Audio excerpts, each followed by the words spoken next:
Hey guys, it's John again.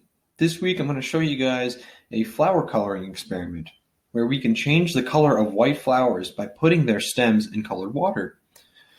So for the experiment, you're going to need a white flower, a vase, some food coloring, a spoon, and of course water.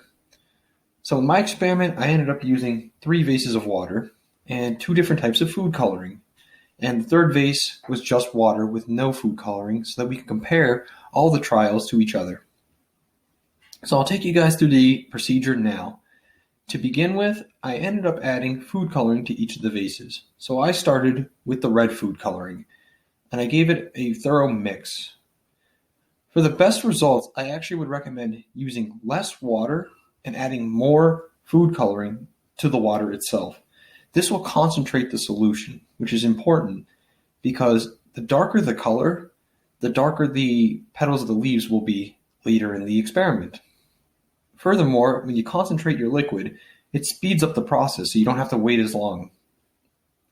Now I ended up moving to the blue food coloring and did the same thing by giving it a very, very thorough mix.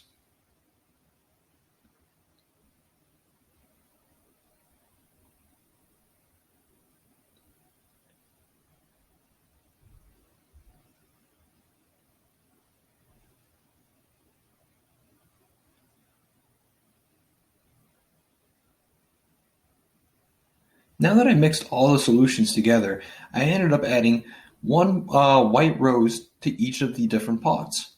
And from here, it's just a waiting game. For me, I ended up monitoring my plants for about 5 hours. Let's go to the results. So in hour 1, we didn't see any color change between the flowers. Hour 2, more or less the same thing. We didn't see very much.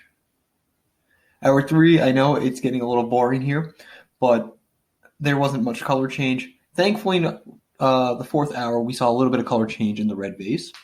And finally, in hour 5, we could see visible color change on both of the vases there.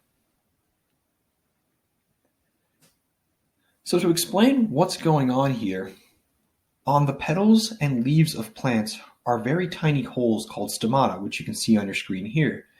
They're basically like sweat pores on our skin, except they're on plants. They basically open up to release water, which gets evaporated.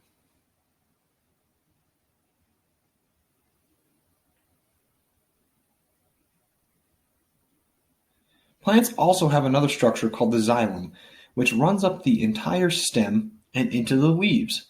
They're comparable, and they're basically like veins for plants in that they carry fluid, and specifically water, around the plant. So what happens is that water evaporates from the stomata, and this causes water to be pulled up into the plant from the xylem and to be carried into the petals. And that's why our plants change color. They actually pulled up the food coloring